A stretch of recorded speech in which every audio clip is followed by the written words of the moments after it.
बाल्यावस्था एवं उसका विकास विषय में आज हम विकास की अवस्थाएं, इन स्टेजेस ऑफ डेवलपमेंट और मानव विकास को प्रभावित करने वाले तत्व यानी factors influencing growth and development के बारे में जानेंगे।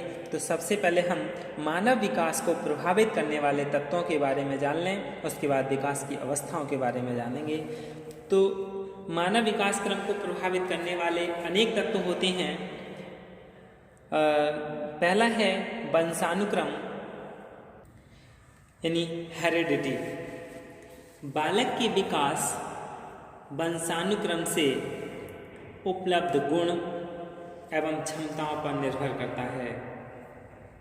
यानी बच्चे का विकास किस पर निर्भर करता है? उसके वंशानुक्रम से उपलब्ध जो गुण हैं, क्षमताएं हैं, उन पर निर्भर करता है। गर्भधारण करने के साथ ही बालक में पैतृक कोषों का आरंभ हो जाता है। यहीं से बालक की बुद्धि एवं विकास की सीमाएं सुनिश्चित हो जाती हैं।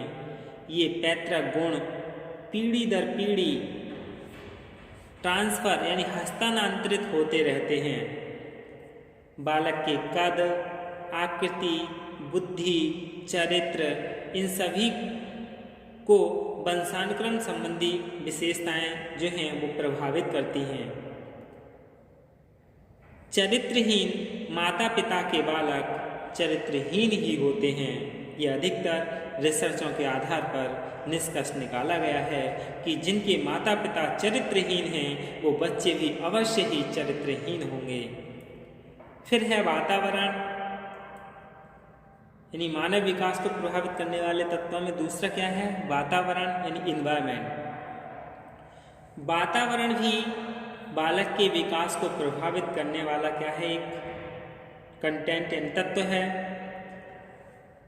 वातावरण के प्रभाव स्वरूप व्यक्ति में अनेक विशेषताओं का विकास होता है।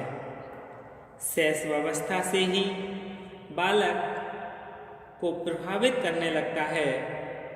बालक के जीवन दर्शन एवं शैली के स्वरूप स्कूल, समाज, पड़ोस तथा परिवार के प्रभाव के परिणाम स्वरूप ही स्पष्ट होता है। धीरे धीरे बालक उस अवस्था को प्राप्त कर लेता है जिसमें वह अपनी योग्यताओं एवं क्षमताओं के अनुसार वातावरण पर प्रभाव डालने में सक्षम होता है। फिर अगला है बुद्धि यानी इंटेलिजेंस। ये भी मानव विकास को प्रभावित करने वाला तत्व है। जो साइकोलॉजिस्ट हैं उन्होंने अपने अध्ययनों के आधार पर ये निश्चय किया कि कुशाग्र बुद्धि वाले बालकों को शारीरिक एवं मानसिक विकास मंद बुद्धि वालों की अपेक्षा अधिक तेज गति से होता है। कुशाग्र बुद्धि बालक शीघ्र बोलने एवं चलने लगते हैं। प्रभावशाली बालक 11 माह में, सामान्य बुद्धि बालक 16 माह की आयु और मंद बुद्धि बालक 24 माह की आयु में बोलना सीखता है। फिर अगला है लिंग यानी सेक्स। बालकों के शारीरिक एवं मानसिक विकास के लिए लिंग भेद का प्रभाव भी पड़ता है।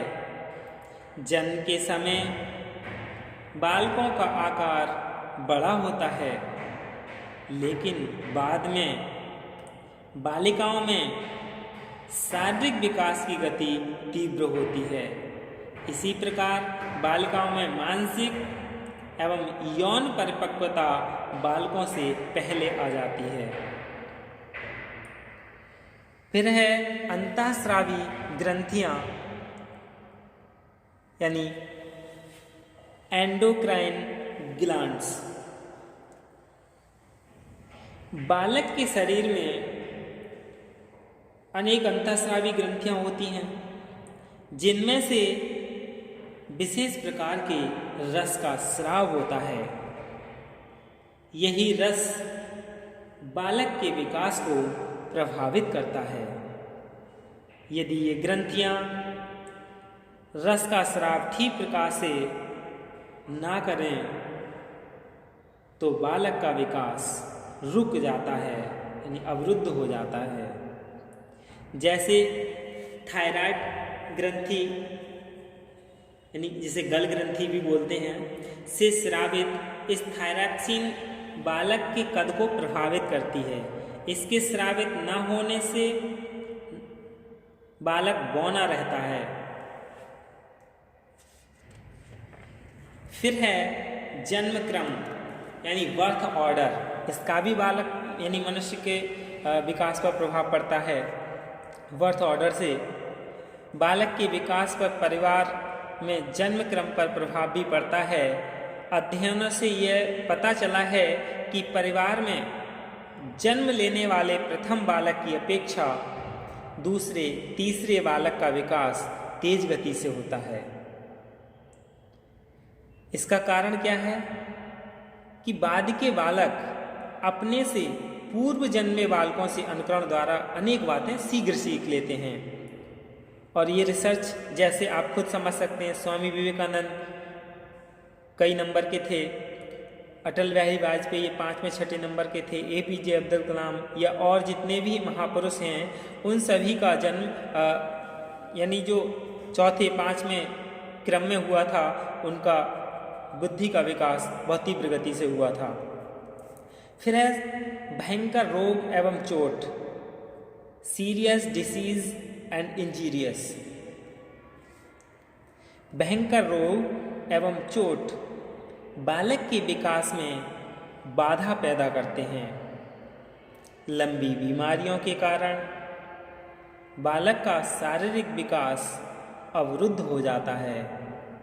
इसी प्रकार बालक के सिर पर भारी चोट लगने से विकास में बाधा पहुंचती है। यानी जो बच्चे छोटे में चोट लग जाती है, जैसे किसी बच्चे के पैर में चोट लगी, उसकी खेलने की इच्छा करी तो वो खेल नहीं पाएगा। सिर में चोट लगी तो उसका मानसिक विकास नहीं होगा। जब मानसिक विकास नहीं होगा तो शारीरिक विकास भी अवरुद्ध होगा। तो भयंकर रोग और चोट भी मानव विकास को प्रभावित करता है। फिर है पोषाहार यानी न्यूट्रिशन। बस 1955 में वाटरलू ने अफ्रीका और भारत के बालकों के विकास पर कुपोषण के प्रभाव का अध्ययन करा और निष्कर्ष निकाला कि कुपोषण से बालकों का शारीरिक और मानसिक विकास रुक जाता है। फिर शुद्ध वायु एवं प्रकाश, प्योर एयर और लाइट। शुद्ध वायु और एवं प्रकाश न मिलने पर बालक के अनेक रोगों का शिकार बन जाता है और इसके बाद क्या है, विकास में अवधान पैदा हो जाता है। फिर है प्रजाति यानी रेस। प्रजातीय प्रभाव के कारण बालकों के विकास में बहुत बाधाएं आती हैं, यानी विभिन्नताएं आती हैं। उत्तरी यूरोप की अपेक्षा भूमध्य सागरीय बच्चों का विकास तेज गति से होता है। इन मानव विकास को प्रभावित करने वाले तत्वों को जानने के बाद अब हम विकास की अवस्थाओं के बारे में जानेंगे कि स्टेजेज ऑफ डेवलपमेंट क्या हैं। बाल विकास की प्रक्रिया को विभिन्न अवस्थाओं में बांटा जा सकता है। तो सबसे पहले हम शैले के अनुसार बाटी की अवस्थाओं के बारे में जान लें कि शैले ने किस प्रकार से इनका वर्गीकरण किया है। सबसे पहला है शैशव यानी इन्फेंसी। इन्फेंसी स्टेजेस ये 1 से 5 वर्ष तक की अवस्था है। फिर दूसरा है बाल्यकाल यानी चाइल्डहुड, ये 5 से 12 वर्ष तक की अवस्था है। किशोर अवस्था यानी एडोलसेंस, ये 12 से 18 वर्ष तक की अवस्था है। शैले ने मानव विकास की अवस्थाओं को 3 भागों में बांटा है। अब हम रॉस के अनुसार यानी रॉस ने अपने ढंग से विकास की अवस्थाओं का जो वर्गीकरण किया है उसके बारे में जान लें।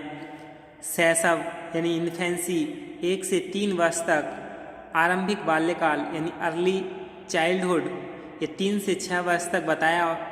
रॉस ने लेट चाइल्डहुड को 6 से 12 वर्ष तक बताया और किशोर अवस्था यानी एडोलसेंस को 12 से 18 वर्ष तक उन्होंने वर्गीकरण किया है। इसके बाद अब हम कॉलसेनिक यानी कोलेस्निक के अनुसार जो कोलेसनिक ने विकास प्रक्रिया का वर्गीकरण बहुत अधिक चरणों में यानी बहुत अधिक स्टेप्स दिए हैं, उनके बारे में जानें। कोलेसनिक ने सबसे पहला गर्भाधान से जन्म तक यानी पूर्व जन्म काल प्रीनेटल पीरियड तक, फिर दूसरा नवशैशव यानी नियोनेटल, ये जन्म से 3 या 4 सप्ताह तक की अवस्था है, फिर आरंभिक शैशव अवस्था यानी अर्ली इन्फेंसी 1 या 2 महीने से 15 महीने तक, फिर उत्तर शैशव यानी लेट इन्फेंसी 15 से 30 मास तक, फिर पूर्व बाल्यकाल यानी अर्ली चाइल्डहुड ये 2.5 से 5 वर्ष तक, और मध्य बाल्यकाल इन मिडिल चाइल्डहुड 5 से 9 वर्ष तक, फिर उत्तर बाल्यकाल इन लेट चाइल्डहुड ये 9 से 12 वर्ष तक, फिर है किशोर अवस्था यानी एडोलसेंस 12 से 21 वर्ष तक। इन्होंने कोलेसनिक ने 8 वर्गों में विभाजित किया है। अब इसके बाद अब हम यानी जो भी साइकोलॉजिस्ट थे उन्होंने अलग अलग अपने अपने निर्धारण किए हैं, लेकिन अध्ययन की बाल विकास और बाल अध्ययन की दृष्टि से हरलॉक के द्वारा जो दिया गया वर्गीकरण है वह सामान्य माना गया, और इसीलिए अब हम जो हरलॉक के द्वारा दिया गया वर्गीकरण है उन्हीं का ही अध्ययन करेंगे और इसे अच्छी तरह से कंठस्थ कर लेंगे कि कौन सी अवस्था कितनी उम्र तक होती है।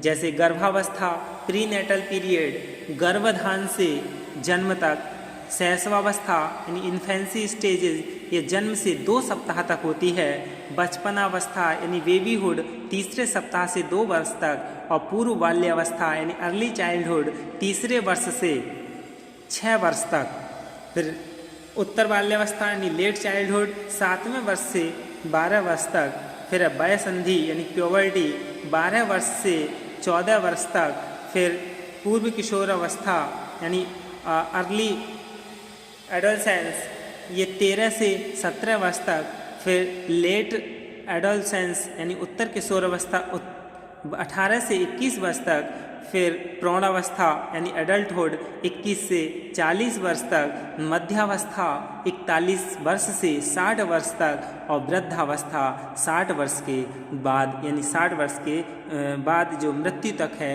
वह मानी गई है।